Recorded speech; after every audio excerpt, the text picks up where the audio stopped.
Bueno, entonces vamos a leer. ¿Ya no hay más Biblias por ahí?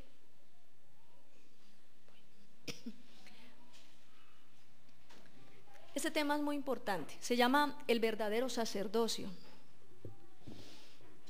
La palabra sacerdote uno piensa, ¿cierto? Como uno lo ha visto de tradición, la palabra sacerdote, uno piensa que es el sacerdote, que es ese señor de bata negra que está dando la misa.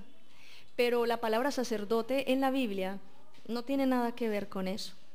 Empezando porque este hombre que se pone esa bata, acuérdense que lo que hace es conducir a la gente a la idolatría, a la adoración de ídolos, que es un ser humano como nosotros, aun cuando aún hasta en el Vaticano se les bese las manos y se les considere infalibles y santos, pero eso es una abominación a los ojos de Dios. Sacerdote verdaderamente es uno que se niega a sí mismo para ser instrumento de santidad y reconciliación con Dios. Es tan importante entender cuál es el concepto de qué es ser un sacerdote. El sacerdote entonces toma la decisión de apartarse de pecado, de santificarse, porque ese sacerdote sabe que a su cargo puede afectar con su vida, con su manera de actuar, afecta a otras personas que están bajo su cargo. El sacerdote es responsable de dos cosas: una, de presentarse ante Dios para clamar perdón por los pecados de las personas que tiene a cargo, pero también ejerce otra función, y es ser representante de Dios para corregir y para formar a los que tiene a cargo. ¿Sí ve que son dos funciones? Interceder ante Dios por los pecados de los que tiene a cargo, pero también representar a Dios y hablar en nombre de Dios a aquellos que tiene a cargo, formarlos, instruirlos y corregirlos también, disciplinarlos. ¿Por qué les hablo del concepto de sacerdote? Porque es algo importante que no tiene solamente que ver con el servicio a Dios en el culto, en un ministerio, en un llamado de Dios, en la obra de Dios en la iglesia cristiana. No tiene que ver solamente con eso. Va mucho más allá. Vamos a segundo libro de Reyes 20, del 12 al 19. Hay unas citas que por cuestión del tiempo no vamos a tener la oportunidad de leerlas todas, pero sí las anotan, sí las van a anotar.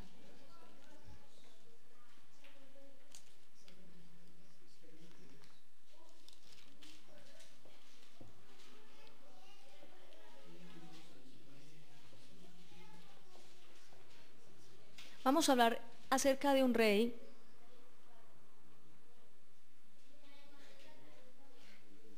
llamado Ezequías.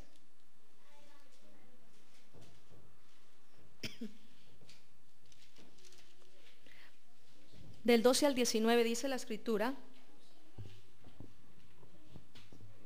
en aquel tiempo Merodach Baladán, hijo de Baladán, era rey de Babilonia. Como se enteró de que Ezequías había estado enfermo, mandó cartas y un regalo a Ezequías. Ezequías recibió a los enviados de Babilonia y les mostró todos los tesoros de su palacio. Repita conmigo: le mostró todos los tesoros de su palacio. ¿A quiénes? A los enviados de Babilonia. Les mostró la plata, el oro, las especias, los costosos perfumes, las armas y todo lo que había en la tesorería real. No hubo nada que no le mostrara en su palacio y en todo el reino. O sea, les mostró todo.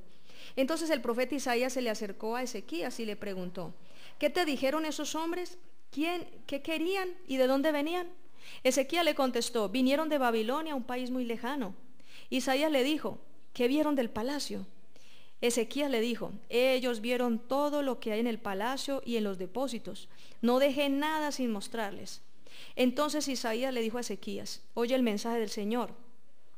Llegará el día en que se llevarán a Babilonia todo lo que hay en tu palacio y todo lo que tus antepasados guardaron hasta el día de hoy. No dejarán nada, dice el Señor. Se llevarán incluso hasta algunos de tus descendientes y los castrarán, los pondrán como funcionarios en el palacio del rey de Babilonia. Entonces Ezequías dijo a Isaías: este mensaje del Señor es bueno, es que decía, al menos mientras yo viva, habrá paz y seguridad. Entonces mire lo que está hablando este hombre.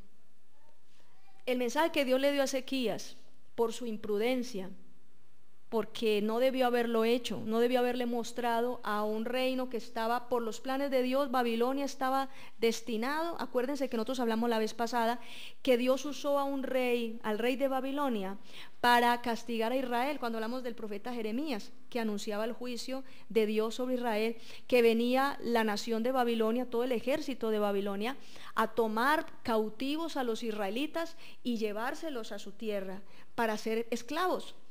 Algunos matarlos, oprimirlos, afligirlos, y todo eso estaba profetizado, todo eso estaba profetizado y definido, y se cumplió en su tiempo. Empezó a darse en el tiempo de Jeremías, empezó a darse toda esta situación.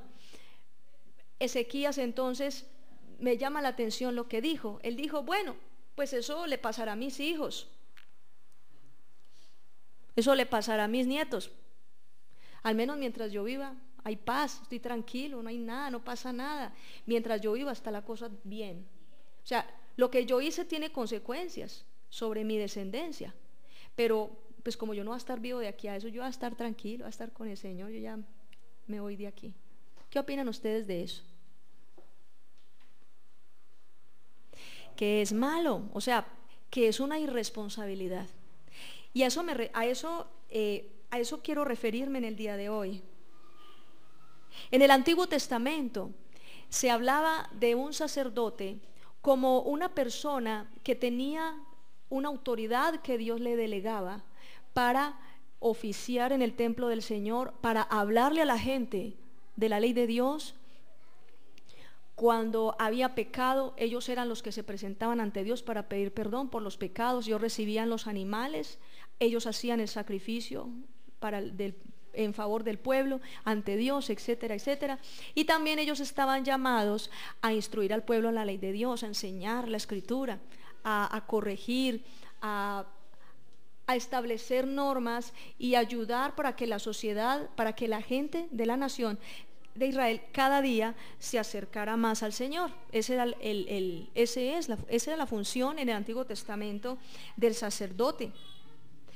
Y dice en Éxodo 28, del 36 al 38, que el sacerdote, cuando entraba en la presencia de Dios con las ofrendas del pueblo, él tenía que tener acá un cinto en la frente, y en esa plaquita había una placa que decía santidad a Jehová, de modo tal de que cuando él entrara con esa placa, las ofrendas quedaban santificadas, por cuanto eso tenía una simbología, pero no por la placa, sino porque el sacerdote de una manera estricta tenía que ser santo. Inclusive en el Antiguo Testamento se dice que cuando un sacerdote de Dios entraba al templo a oficiar y estaba en pecado, ¿qué era lo que pasaba? ¿Qué pasaba? Claro, moría, caía fulminado, caía muerto ante la presencia de Dios. Pero cuando el sacerdote estaba en santidad, cuando el sacerdote mantenía su comunión con Dios, esa misma posición, esa misma relación con Dios y su santidad afectaba las ofrendas del pueblo. La afectaba. ¿Cómo la afectaba? Esa santidad empezaba a santificar las mismas ofrendas.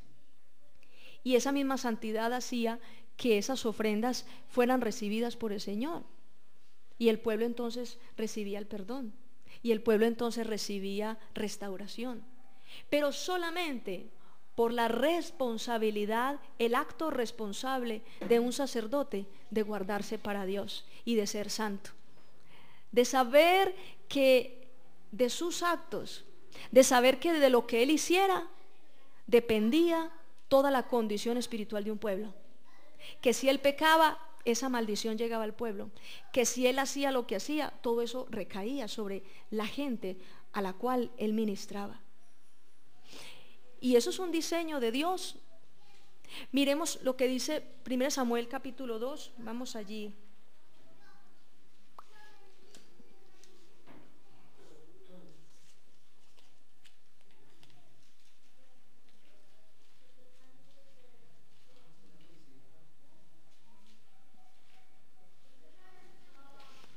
Habla de un sacerdote llamado Elí. Ahí nos damos cuenta cuáles fueron los inicios del llamado como profeta de Samuel. Y habla entonces acá la palabra de que los hijos del sacerdote Elí, eran perversos, oficiaban como sacerdotes allí en el templo, pero Ofni y Finés eran perversos. Mira lo que dice del 22 al 25. Dios, al ver la irresponsabilidad con la que hacían ellos las cosas, dice: Elí era muy anciano, con frecuencia oía las cosas que sus hijos les hacían a los israelitas, también que sus hijos se acostaban con las mujeres que servían en la carpa de reunión. O sea, ellos como sacerdotes oficiaban a Dios y de paso fornicaban con las mujeres hasta en la misma puerta del templo. ¿Cómo les parece eso? Entonces dice, él les dijo a sus hijos: el pueblo me cuenta todo el mal que ustedes hacen. ¿Por qué actúan así? Dejen eso. El pueblo del Señor está hablando mal de ustedes. Si alguien peca contra otro ser humano, tal vez Dios le ayude, pero si alguien peca contra el Señor, entonces ¿quién va a poder ayudarle? Pero los hijos de Elí se negaron a escucharlo. El Señor decidió matarlos. Entre tanto, el joven Samuel seguía creciendo, agradando al Señor y al pueblo.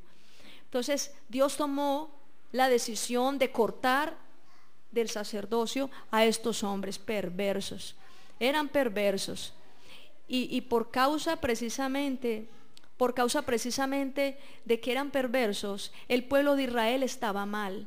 Dice la palabra de Dios que durante el tiempo que Elí ofició como sacerdote y sus hijos hacían todo lo relacionado con las ceremonias y el culto, dice la palabra de Dios que Dios no habló nunca. Dios no hablaba. Dios estaba airado. ¿Por qué? Porque no había un representante de él que lo respetara. No había un hombre que realmente buscara ser un digno representante de Dios, una autoridad delegada que ejerciera correctamente la autoridad que Dios le había dicho. Y mira lo que dice el 34 al 36. Le dice Dios le da una palabra al sacerdote Elí con respecto a lo que va a pasar. Te daré una señal. Tus dos hijos Ofni y Finés morirán el mismo día. Yo mismo pondré un sacerdote fiel que me escuchará y hará todo lo que yo quiero. Mire, eso es lo que Dios estaba buscando. Dios estaba buscando un hombre que lo escuchara y que fuera ¿qué? Obediente y que lo respetara. Y dice: fortaleceré a su familia y siempre servirá ante el rey que he elegido. Entonces toda la gente que quede de tu familia vendrá y se inclinará ante él. Rogarán un poco de dinero, un pedazo de pan. Por favor, dame trabajo como sacerdote para tener algo que comer. Entonces mire, por causa de la desobediencia de Ofni y Finés y por causa de la falta de seriedad y de amarrarse el cinturón, como dice el papá, de exhortarlos y disciplinarlos, toda la descendencia de ellos fueron pobres, menesterosos y mendigos. Dice la palabra que mendigos. Dios trajo un castigo tremendo a toda esa descendencia por lo que hicieron ellos. Entonces, estamos hablando acerca de las repercusiones que tiene cuando uno ejerce mal una autoridad, cuando uno está en posición de autoridad y ejerce mal esa autoridad. Tal vez algunos dicen: bueno, pero menos mal yo todavía no soy pastor, o menos mal yo no soy evangelista, o yo no soy ministro en la obra de Dios, todavía no le sirvo a Dios, entonces ese mensaje no es para mí. Vamos a primera de Pedro 2:9.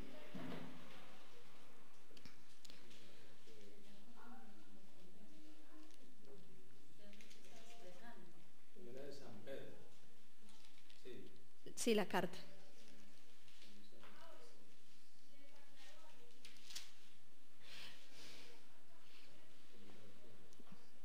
Versículo 9. ¿Cómo dice?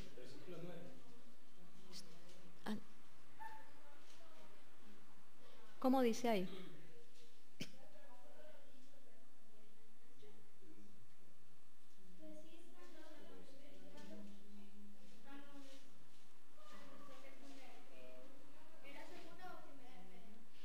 Primera de Pedro.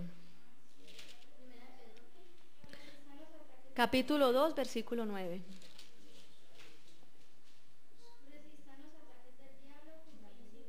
Primera de Pedro, capítulo 2. Léalo por favor, Marjorie.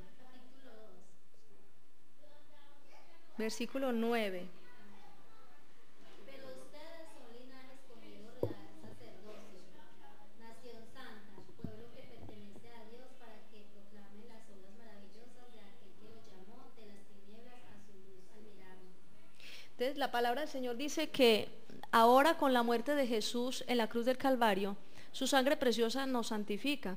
Entonces cuando una persona se arrepiente de pecado, cuando una persona toma la decisión de entregarle su corazón al Señor, dice la palabra que Dios lo levanta, que Dios lo hace como una nación santa, porque su sangre preciosa lo limpia. Amén. Entonces ya el oficio sacerdotal no es de una persona allá exclusiva en el templo del Señor, sino que el oficio sacerdotal pasa a ser parte del pueblo de Dios. El oficio sacerdotal empieza a ser una responsabilidad de cada creyente y mucho más creyentes que tienen a su cargo a otras personas. En este caso les estoy hablando específicamente de los padres de familia. Les estoy hablando de las madres que son cabezas de hogar, de aquellos que tienen que ejercer autoridad en su casa. De la palabra de Dios habla de ese sacerdocio. Ezequías cometió un gran error y él le mostró a los enemigos. Mire, Ezequías le mostró a los enemigos cuáles eran sus debilidades. Ezequías lo que hizo fue disparar el deseo de los babilonios de venir a robar y a saquear, porque les mostró todo. O sea, es como si el dueño de un banco llamara a un ladrón y lo metiera a la caja fuerte y le mostrara todo lo que hay. Igual. A veces nosotros, cuando Dios nos ha puesto como autoridades espirituales en los hogares, a veces somos así con el diablo. ¿Sí ven? A veces somos así con el diablo. Les mostramos todas las debilidades, le abrimos la puerta de par en par para que el diablo entre y haga hasta para vender.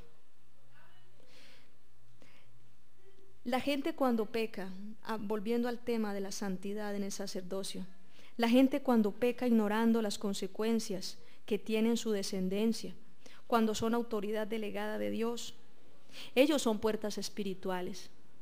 Miren, les digo una cosa, no se me distraigan. Les voy a decir algo importante. Cuando un padre de familia, como los que están aquí presentes, cuando una madre cabeza de hogar,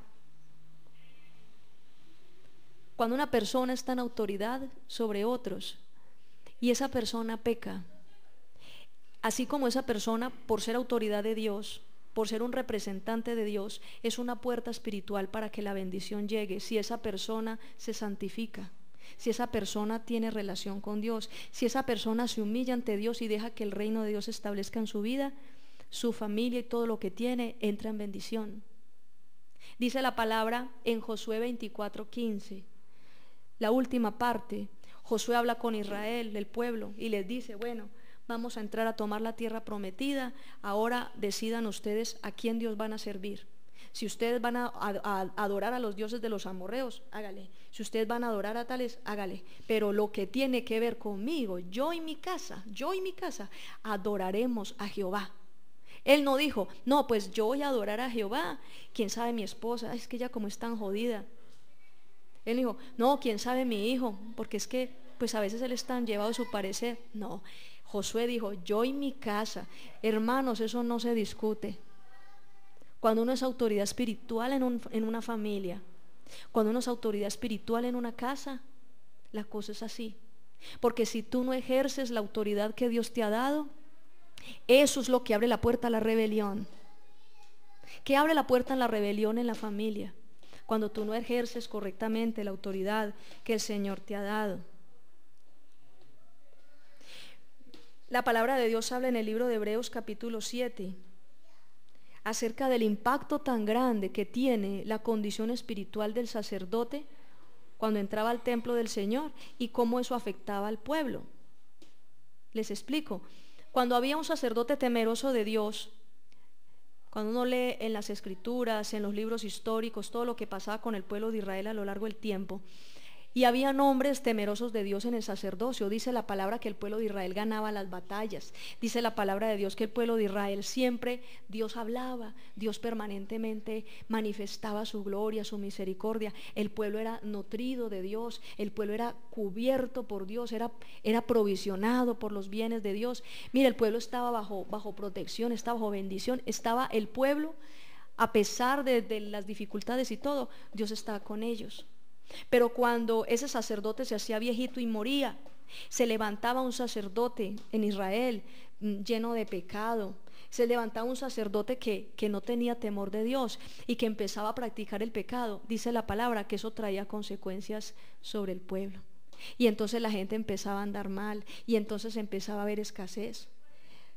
Cuando Jeremías profetizó contra Israel, de parte del Señor recibió la palabra de que venía un juicio sobre la nación, que venían tiempos de escasez, venían tiempos de deportación, de persecución, de muerte, y que muchos israelitas iban a ser tomados como esclavos y que iban a ser llevados a Egipto. Cuando pasó todo esto, uno se pone a revisar cómo era la vida espiritual de los sacerdotes, los que tenían la responsabilidad de instruir al pueblo en el temor de Dios. Y sabe que se da uno cuenta que estos hombres les importaba más agradarle al rey. Hacía los sacrificios, era para que el rey los viera. Le agradaba más congeniarse con el rey, con los que tenían el poder, y no estorbaban al pueblo para hacer sus cosas. No exhortaban a nadie con respecto a su pecado. Y entonces uno ve que el pueblo empezaba a ser desorientado, a practicar el paganismo, se desorientaban. El mal uso de la autoridad. El mal uso de la autoridad trae consecuencias nefastas. Un ejemplo muy grande, cuando nosotros vemos a un presidente de un país que empieza a rendir su corazón y su voluntad a brujos, a hechiceros, a chamanes, un presidente que empieza inclusive a dar de los dineros, de los mismos dineros de la nación para promocionar, para fomentar las actividades de ocultismo y brujería, para levantar altares de adoración a los demonios. Entonces ese mal uso de autoridad afecta a todo un país, y entonces en el país se empieza a manifestar los desequilibrios climáticos, se empiezan a manifestar las guerras, se empieza a incrementar inclusive los movimientos rebeldes, la violencia, la confrontación, hasta la inseguridad, aumenta hasta los robos, los accidentes de tránsito, todo. O sea, en la nación que tiene un presidente de esa manera, se empieza a percibir las consecuencias. Y lo mismo en la casa, cuando en la casa hay una persona que está en autoridad, sea un padre de familia, en caso del esposo, o una mujer que es cabeza de hogar con sus hijos, cuando esta mujer, cuando este hombre, que es la autoridad, empieza a seguir los deseos vanos de su corazón, empieza a hacer un uso irresponsable de la autoridad que Dios le dio, dejándose llevar por los deseos de la carne, dejándose llevar por el pecado, no santificándose, no pensando que lo que haga tiene consecuencias. Piensa igualito a Ezequías: comamos y bebamos que mañana moriremos. Y no piensa en sus hijos, no piensa en lo que va a pasar después con su gente. Cuando un hombre hace esto, empieza a entrar maldición a su casa. Cuando una mujer que es cabeza de hogar, que en ese momento es la autoridad sobre sus hijos, se desordena y empieza a practicar el pecado, sus hijos empiezan a desviarse. Esas son las consecuencias. Un muchacho, un hijo, una hija no es rebelde porque sí, es porque la misma rebelión entra a la casa por las puertas que quedan abiertas, hermanos. Hay varias características de un sacerdote y se las voy a decir aquí en detalle. Dice Joel capítulo 2 versículo 17: entre la entrada y el altar lloren los sacerdotes ministros de Jehová y digan: perdona a tu pueblo, Señor. ¿Qué estamos viendo? Que el sacerdote se humilla y clama perdón por los de su casa. No se trata de que un padre de familia, no se trata que una persona que está en autoridad dice: esos que los coma el tigre, ¿qué me importa? Mi hijo se deschavetó, se sinvergüenció, mi hija tomó tal camino, ella verá, ella ya está muy... No, Es una responsabilidad como sacerdotes ante Dios, de humillarnos por ellos, de orar, de clamar, de pedir perdón. Porque es que si usted como autoridad no intercede ante Dios por él, ¿quién más lo va a hacer? Don Pepito, el señor de la tienda. ¿Quién más lo va a hacer? Nadie más. Nadie tiene tanta legalidad, nadie tiene tanta autoridad, nadie tiene tanta representatividad ante el trono de Dios como lo tiene un padre cuando ora por sus hijos, como lo tiene una madre cabeza de hogar cuando se humilla por sus hijos. Nadie tiene más autoridad. Nadie tiene. Hay gente que se fresquea, dice, no, yo llevo a mi hijo al culto. Y ahí que el pastor lo lidere, que el pastor le quite la rebeldía al muchacho en el culto. ¿Y el resto de la semana qué? Eso es una irresponsabilidad, que usted piense que sus hijos van a cambiar solamente porque llegue a la escuela los domingos y se los tire ahí al pastor. Ahí verá él como a la maestra de los niños, que la maestra se encargue de ellos, que no me lo soporto. Eso no es así. Hay una responsabilidad muy grande como padres. El sacerdote es el que va adelante, impulsa a su familia a buscar de Dios. Les digo esto como anécdota. En diferentes lugares de la nación he tenido la oportunidad de ir a llevar a cabo procesos de formación de intercesores, de guerreros espirituales en diferentes lugares. Y hay iglesias donde yo llego y el grupo de intercesores es un grupo de 20, de 15. Y de ese grupo de 20 o 15, digamos que es un grupo de 20, de esos 20, lastimosamente 19 son mujeres. No hay sino un hombre, y eso que a veces se queda así como dormido, bostezando. Y yo digo, ¿qué está pasando? Si es que esta función de guerra espiritual, de enfrentar al diablo, hermano, de batallar por la casa, ¿de quién es la función? ¿De la mujer o del hombre? La tradición religiosa de este mundo, el modelo de la reina del cielo, un culto demoníaco, satánico, diabólico, ha enseñado a la gente que la mujer es la que se encarga de todas esas cuestiones. La mujer es la que va a la misa, la mujer es la que hace las novenas en diciembre, la mujer es la que arregla la natilla, la mujer es la que hace todas las cosas, los alumbrados, compra las velas, ella se encarga de todo y el hombre está sentado tomando cerveza. Escasamente canta un villancico. Ni uno a veces. Sabemos que eso de igual manera, eso ofende a Dios, eso tampoco es necesario hacerlo. Pero me refiero a que en el sistema de este mundo se tiene la costumbre de que espiritualmente la que va adelante es la mujer. Espiritualmente la que se rasga el pecho, orando, ayunando, clamando y pidiendo perdón a Dios. Hasta en la iglesia cristiana se ve eso. Los grupos de oración, todas son mujeres. Es contado el que es un hombre que va al grupo de oración, que va los viernes a la intercesión a la iglesia. Es contado, pura mujer. Ahí están doblando rodilla por sus hogares, clamando por su esposo, que va a la iglesia y es así como tibiecito, a veces se descacha, y la mujer ahí peleando por su matrimonio, peleando por su hogar. Hermano, eso no debe ser así, porque es el hombre el que va adelante. Diga, es el hombre el que va adelante. No se trata de llenarse la boca diciendo yo soy el jefe de la casa, usted tiene que hacer lo que yo quiera, sírvame la sopa. No, señor. Si es el jefe, listo. Eso es diciendo y haciendo. Si es el jefe, doble rodilla. Es el que primero tiene que estar delante de Dios. Eso no es así porque sí. Eso no es una autoridad que usted se la ganó en una piñata. Eso es una autoridad legal que viene de parte de Dios y usted tiene que ser responsable de cómo la usa. A mí me contrista, hermanos, cuando muchos hombres vienen aquí poniéndome la queja. Es que mi mujer no me respeta, es que yo soy el hombre y ella tiene que obedecer. Pero yo lo miro, su vida espiritual ¿cómo es? Es un desastre. Su vida espiritual es un desastre. Es el que menos ora en la casa, es el que menos lee la Biblia, es el que menos se aparta de pecado, el que menos se santifica. Por eso los hogares están como están. Por eso los hijos son como son. Porque Dios en esta mañana te está hablando fuerte, mi hermano. Porque ya debe llegar un punto, así como estamos ahora cantando, venga tu reino, sí, que venga tu reino, pero cuando el reino se establece, tenemos que estar dispuestos a obedecer los diseños. Si tú no obedeces los diseños, un hombre que siendo sacerdote de su casa no realiza la función de sacerdote, está pecando, porque dice la palabra, el que sabe hacer lo bueno y no lo hace, le es pecado. Le es pecado.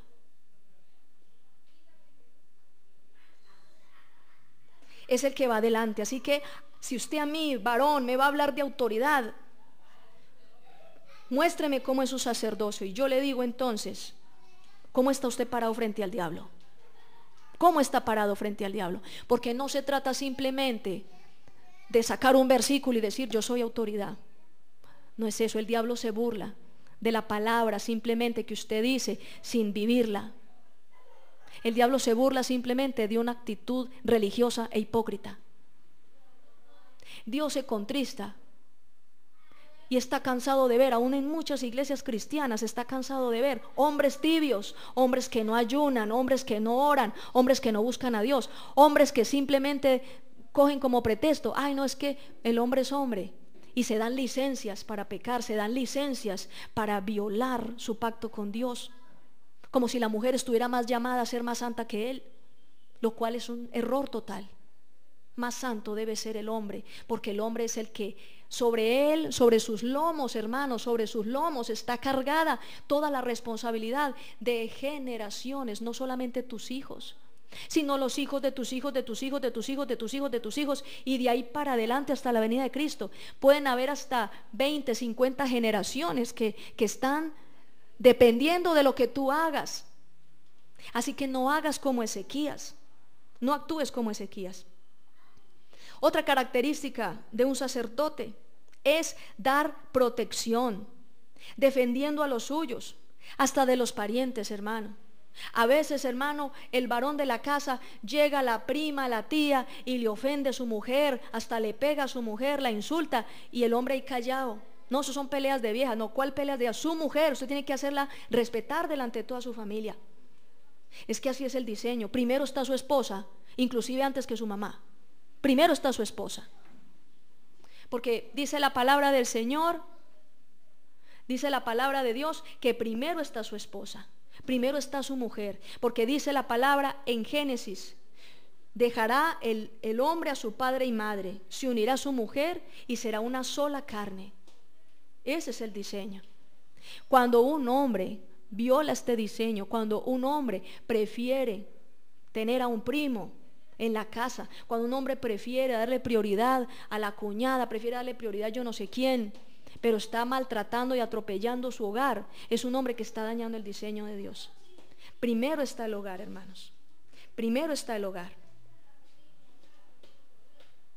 Es proveedor de su casa. Vamos a 1 Timoteo. 1 Timoteo capítulo 5. 1 Timoteo capítulo 5, versículo 8.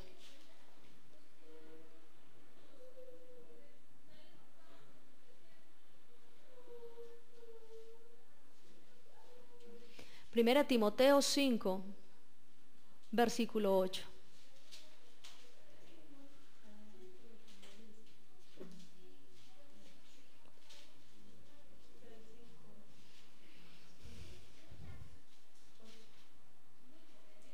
¿Cómo dice ahí?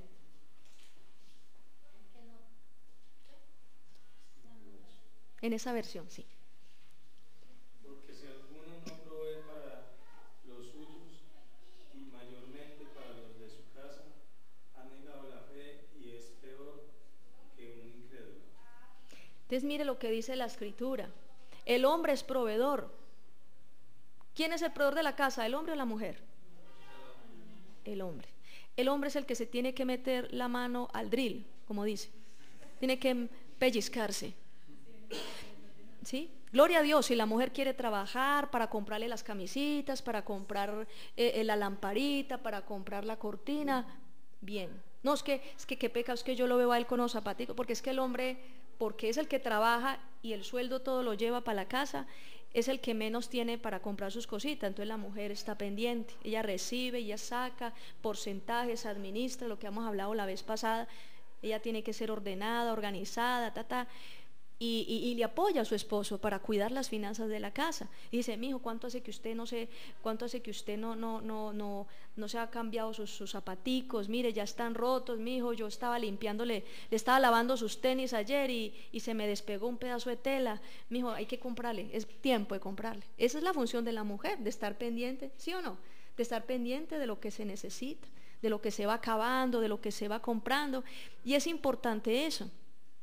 Pero definitivamente el que tiene que entrar a la casa todo lo necesario es el hombre. No, y entonces ¿cómo hago? ¿Cómo hacía Abraham, que tenía tantos hijos? A él le tocaba también trabajar fuerte.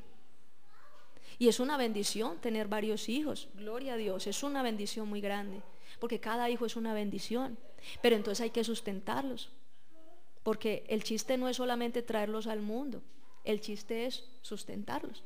Entonces usted verá cuántos hijos alcanza a sostener, cuántos hijos quiere tener, y eso es lo importante.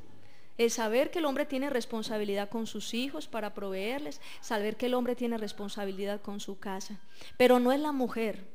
Porque hay hombres que se enojan con su mujer que porque porque la echaron del trabajo, porque no está trabajando y que no hay con qué pagar el arriendo, como si ella fuera la proveedora.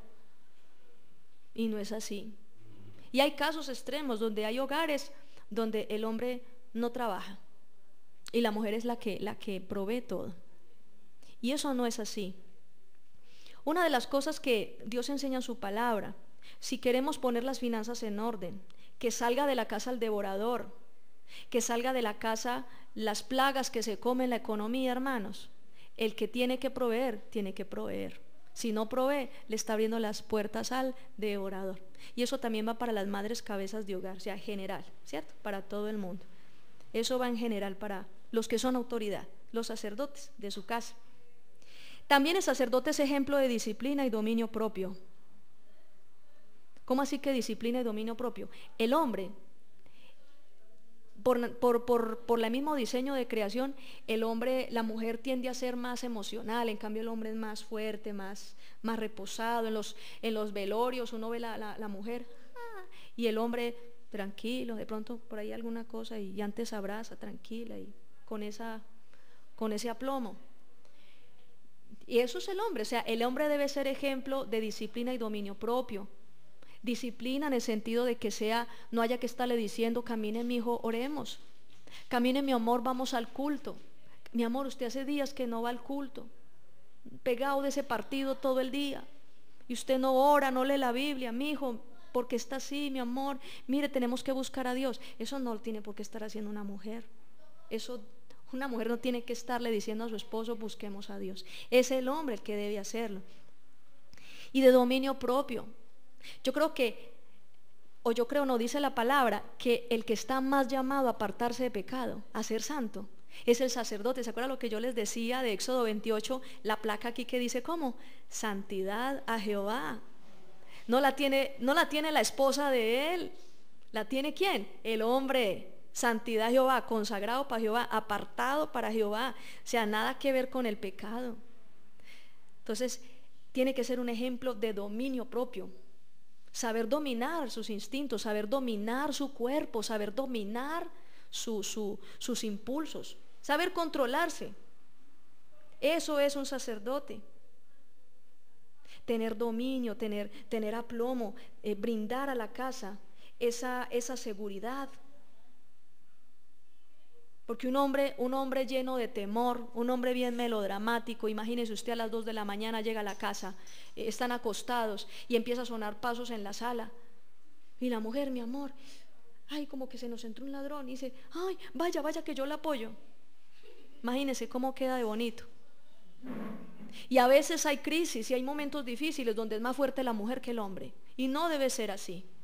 No tiene por qué ser así, hermano. Porque si usted tiene la autoridad, a su mujer Dios la respalda porque es una mujer que se mueve en fe y gloria a Dios, pero Dios respalda más al varón porque es el sacerdote, es la cabeza del hogar, es el que tiene que enfrentar al diablo.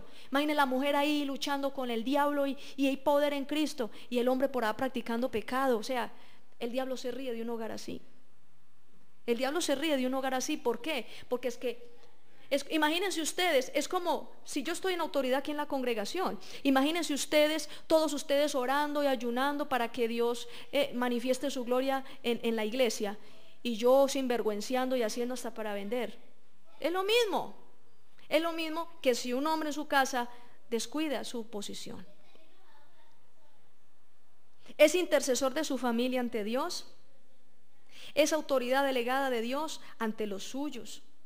1 Timoteo 3, yo creo que ahí estábamos, ¿cierto? Capítulo 3, versículo 1 al 7.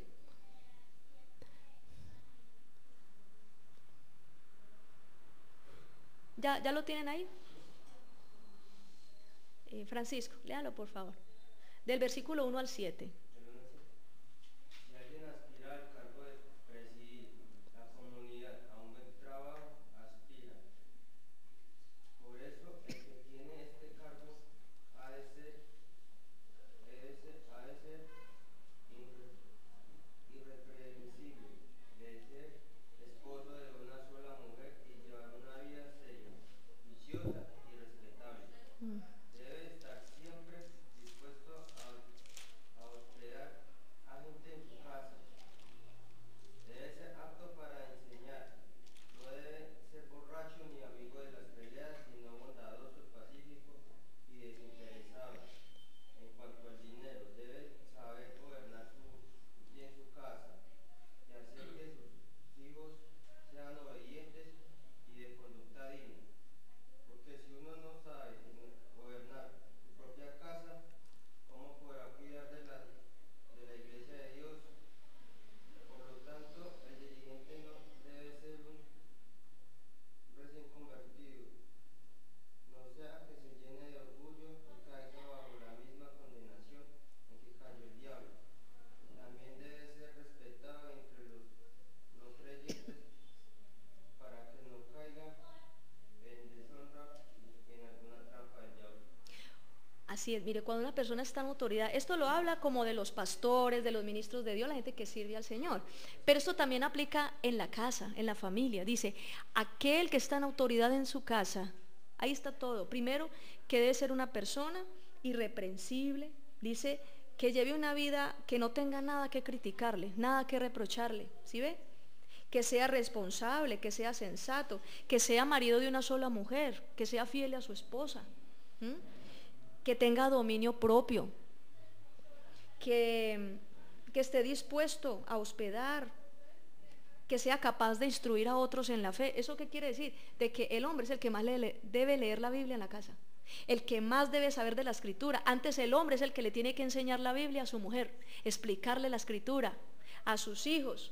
Debe ser el pastor. Ustedes sabían que en cada familia hay un pastor. El pastor es el esposo o es la madre cabeza de hogar. Yo en estos días hablando con él y decía, es que usted tiene que pastorear a sus hijos porque eso es una iglesia. Y es verdad. Pero entonces, así como ustedes tienen la convicción de que los que son pastores en las congregaciones durante la semana oran, se consagran, se apartan de pecado, tienen que fortalecer su vida espiritual, su relación con Dios para poder ministrar al Señor, para poder ser respaldados en la obra de Dios, que atienden las necesidades de las ovejas, las visitan, oran por ellos, etcétera. Mire, así como un pastor en una iglesia desempeña esta responsabilidad, ustedes deben hacer lo mismo en su casa. Es igual. Es que es igual. ¿Por qué? Porque es que estamos hablando de una autoridad que debe ejercerse de manera adecuada. Y dice, no debe emborracharse, no debe pelear, o sea, no debe gustarle el alcohol al sacerdote, no debe ser contencioso, como esas personas que no se les puede decir nada porque ahí mismo explotan. Eso hay que resolverlo. ¿Por qué? Porque cuando una persona es impulsiva y se deja llevar de sus emociones, está abriéndole puertas al diablo en su casa, hermano. Sino que debe ser amable, pacífico, no amar al dinero, hasta la misma tacañería, la mezquindad o el mismo amor al dinero también hace que entre maldición a la casa. Y dice, debe dirigir bien su propia familia, que sus hijos le obedezcan y siempre lo respeten. Entonces, un hombre que está en santidad, un hombre que se guarda para Dios y un hombre que se consagra al Señor, dice la palabra de Dios, que ahí el diablo no tiene por dónde meterse, hermanos, definitivamente. Es un hombre entonces que enseña la ley de Dios y con amor le ayuda a su familia. No es indiferente. No, es que ese muchacho me cansé de lidiar con él, yo se lo entrego al Señor. No, usted no se lo entrega al Señor, ese chicharroncito es suyo. ¿Cómo así? Eso es una responsabilidad suya. Usted no puede soltar sus hijos así como que a la deriva. No, es que ese muchacho ya está muy grande, es que no se deja castigar, no se deja dar correa. Hermano, mientras usted sea padre, Dios a usted le da la autoridad para que le dé correazo a su hijo. Mientras usted sea padre. El día que usted deje de ser el padre de su hijo, que ya se acabe el cargo, ese día usted ya no tiene la oportunidad de disciplinarlo. Cuando ya se case, cuando ya sea él autoridad también, o cuando él ya se vaya a la casa, ¿verdad? Pero mientras esté bajo su techo, mientras esté bajo responsabilidad suya, así tenga los años que tenga, usted tiene la responsabilidad de disciplinarlo. También un sacerdote se esfuerza permanentemente por la comunión con Dios. Ahora entienden ustedes por qué el diablo ataca tanto a los hombres, por la posesión de autoridad espiritual que Dios les ha dado. Mire, dice en Proverbios, por ejemplo, cuando dice que el hombre que va por ahí, creo que es Proverbios 5, que él va por ahí todo desorientado, todo desprevenido, y de repente aparece la prostituta, la mujer ramera en la esquina, y le dice: ven, te invito a mi casa, mire, mi marido no está y yo te invito para que hagamos ochas y panochas. Ahí pues no dice la palabra, pero es más o menos así: venga y nos desordenamos, camine. Y dice la palabra entonces que la mujer, cuando sale a la calle a ver a quién pesca, dice, sale a cazar el alma del varón. Uy, a mí eso a mí me conmovió. Sale a cazar el alma, cazar con Z, sale a cazar el alma del varón. ¿Qué quiere decir? De que no sale a cazar el alma de la mujer. Aquí el diablo caza es el alma del varón, ¿sí han visto? ¿Por qué? Porque es el varón la clave de la bendición en una casa, hermano. Porque el varón es la clave de la bendición en la casa. Al varón es el que Dios le va a pedir cuentas por su hogar. Por eso el diablo lo quiere atrapar y destruye todas sus generaciones. Cuando el hombre caen todas sus generaciones, así como Ezequías y todo lo que le pasó, así como Elí con sus hijos, que mira lo que dice la palabra, que toda su descendencia se volvieron limosneros. Qué pesar, hermano, que un hombre que pudo haber estado delante de la presencia de Dios, sirviéndole grandemente a Dios, toda su descendencia bien, sacerdotes usados poderosamente por Dios, impactando toda una nación, terminen como limosneros. Es más, no yendo muy lejos, hermano, ¿cuántos muchachitos terminan en las calles recogiendo basura con un costal al hombro? Y cuando uno mira sus padres, las consecuencias de cómo fue que terminó ese muchacho por allá. Hay dichos que dicen: el hombre es de la calle. El hombre no es de la calle. El único que conozco que es de la calle es Humberto de la calle Lombana, porque tiene el apellido de la calle, el político este. Pero el hombre no es de la calle. El hombre no es de la calle, eso es mentira. El diablo quiere que el hombre sea de la calle. El diablo quiere que el hombre no tenga esa placa de santidad Jehová. El diablo quiere que el hombre sea lo más desordenado, porque sabe que si él se desordena todas sus generaciones. El hombre es hombre, dicen por ahí. No, es que el hombre es hombre. Y hay inclusive pastores que llegan al punto de conformarse. No, ahí usted sabe, las que más oran son las hermanitas, que son todas fieles. Pues los varones acá no hay que estar orando, me dice. No, hay que estar orando para que se levanten guerreros varones. Pero usted sabe que con los hombres es más complicado. O sea, como conformándose, como aceptando eso. Yo no acepto eso, hermano. Yo no acepto eso. Porque si alguien tiene que estar al frente, vamos a librar una batalla contra el diablo, vamos a enfrentar las obras de las tinieblas, vamos a reprender a Satanás, vamos a quitar el dominio del diablo sobre las familias. El que primero tiene que estar ahí al frente es el hombre, son los padres de familia. Cuando eso se da, ve, al diablo paga escondedero. Pero cuando ve las hermanitas, hermano, llorando por sus esposos, ahí clamando y gimiendo, bueno, Dios se compadece y Dios tiene misericordia, pero no es lo mismo. Es que no es lo mismo.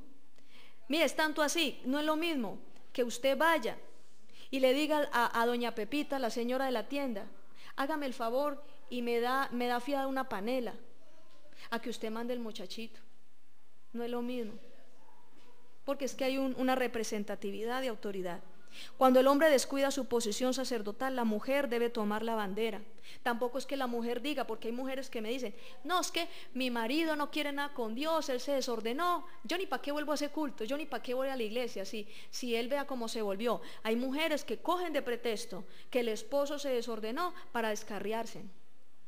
Eso no es de Dios, hermano. Porque entonces la mujer tiene que tomar la bandera de su hogar. Entonces, que se lo coma el tigre, pues, que se coma el tigre el matrimonio, que se acabe todo. No, señor. Y a veces la situación es tan tenaz que aún un hijo es el que tiene que levantarse a pelear por sus papás, porque ninguno de los dos quiere nada con Dios y están deschavetados. Pero no es ese el diseño, o sea, no es ese el deseo de Dios. Porque pueden darse momentos donde la mujer se levanta a batallar por su esposo, donde los hijos se levantan a batallar por sus padres, pero el diseño de autoridad tiene que establecerse de nuevo. O sea, tiene que haber un momento en que eso vuelva y se establezca de nuevo. No es que la mujer diga, no, es que como pasé un año ayunando por usted, ahora ya yo soy la autoridad. Usted no es autoridad, ya yo soy yo, porque es que yo oré mucho, yo oré, yo ayuné, yo hice mucho, ahora usted ya no es autoridad sino yo, porque es que Dios ya me escuchas a mí. No, eso es diabólico. Entonces, hermanos, esta reflexión que yo les digo hoy es para que ustedes tomen conciencia. Hombres solteros que me preguntan, pastora, ¿cuándo será que encuentro a mi media naranja, a mi medio tomate, a mi media guanábana? Y yo le respondo, hermano, cuando usted sea un sacerdote preparado y apto para empezar a tener una familia. Hay hombres que son deschavetados, no saben ni administrar el dinero. Hay hombres que se babean viendo una minifalda. Hay hombres que se desordenan, que ni siquiera les gusta ni ayunar ni orar. Y con todo y eso le piden es que a Dios, ay Señor, dame una esposita. Es que si yo tuviera una esposita, yo oraba más, yo te buscaría más. Mentira del diablo. Aún hay muchos que buscan, aún hay muchos que dicen, le piden a Dios, Señor, dame una esposa para yo no fornicar tanto, para no andar por ahí tan desordenado sexualmente, dame una mujer, porque piensan que es que el matrimonio es para tener sexo legal, y eso no es el matrimonio. El que es infiel antes de casarse, si no busca de Dios, si no se arrepiente y no se santifica, cuando esté casado también va a tener el mismo problema. O sea, Dios a través de la bendición matrimonial no echa fuera al demonio de fornicación. El demonio de fornicación se va de una persona es cuando la persona renuncia. Pero los problemas sexuales no se resuelven cuando usted se casa. Antes se acrecientan porque está el adulterio, está la infidelidad, la pornografía, etcétera, etcétera. Y el diablo le gusta mucho esperar que una persona se case para destruirle lo que tiene. Es como cuando ¿qué? Cuando un ladrón no roba a alguien que tenga 50 pesos. El ladrón espera que una persona acumule y cuando ya tiene lo que tiene, le hace el daño. Y así hace el diablo con nosotros. Siempre está tratando de atacarnos. Yo le voy a pedir que se ponga de pie y vamos a orar.